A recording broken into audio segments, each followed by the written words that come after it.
Hello everyone, hope you're doing well. We are back on the dev server and we're having a look at a pretty fun vehicle. With the Age of War Thunder 13th anniversary just come, a lot of talk is always about the jets, it's always about the top tier, it's always about the kind of crazy vehicles that you see around the place. For me, whenever vehicles like the Fokker D.XXIII get added, which is the one right here, or if you have a vehicle like the Fokker G1A, I actually find those much more interesting just because they usually have a kind of weird and wonky, odd design. And then also, at the same time, it's a vehicle which is way more accessible to people than a lot of the higher echelon stuff. So more people should be able to get their hands on it and also give it a go. And for me, that's pretty awesome. That's what I want in War Thunder. I want more people to engage with the stuff. I want more people to play more nations. So if they add more stuff which is interesting and unique to different ones and people get to play it, that's pretty sick. This vehicle, the Fokker D.XXIII, has a push and pull configuration. It has two engines, the Walter Sagita SR. These are the same across the board. And then also it has a fuel tank and a pilot in the middle who is also sucking on an oil cooling system. What a weird setup. This isn't the first kind of push-pull configuration we've had in the game. You've got the NC223, you've got the Farman.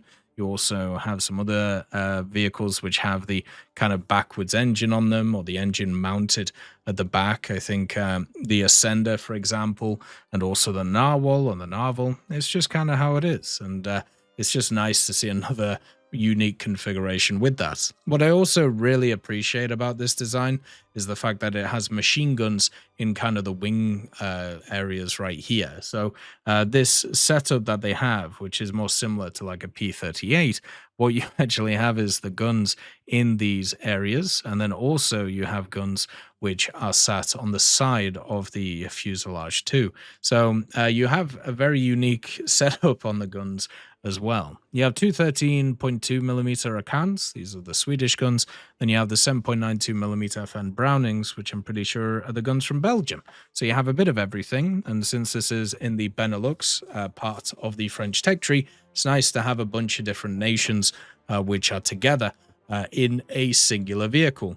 Hopefully one day Luxembourg can pull its weight in the Benelux area, but at least at the moment, that isn't the case. The vehicle obviously has a kind of nice setup to it with a big old tail. Usually this means that the elevator can push this vehicle around at a very nice turn, but the problem is actually getting speed out of this big vehicle since it has two engines which aren't very powerful, and it's going to have to really work hard in order to do it. In terms of modifications, it's pretty standard. You have the flight performance ones, and then you have the gun ones, and the guns themselves, like when it comes to the rounds that they have, it's also very standard too. Nothing really to write home about, just enough to be able to do a bit of damage. And at 2.3, two 13.2s, and also two 7.92s is easily enough to be able to knock anything really out of the sky. 1400 rounds as well on top of that will also make this vehicle very easy to play when fighting other vehicles. The major thing though I've got to say about this is, as I said before, it's just not a very kind of fast vehicle, and it's not one that's going to gain a lot of energy in the turns, and that's one of the big problems with these types of designs. It's probably one of the issues why they didn't really proliferate as well.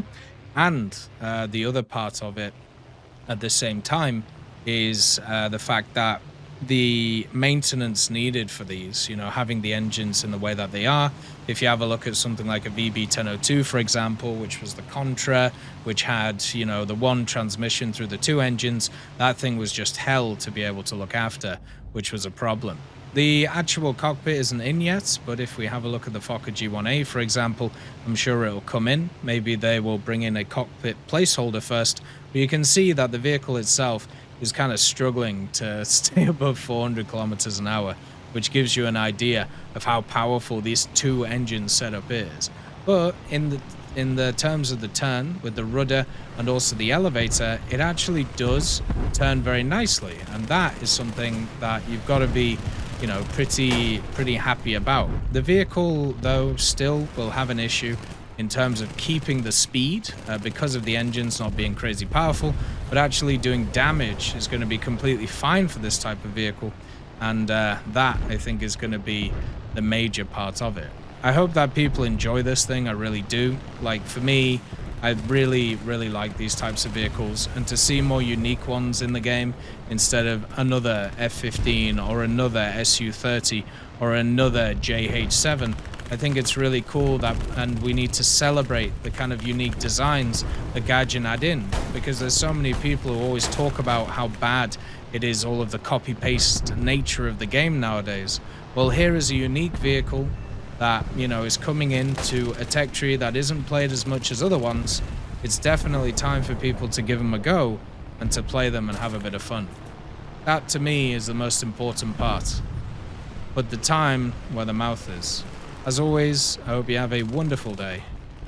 I'll see you next time.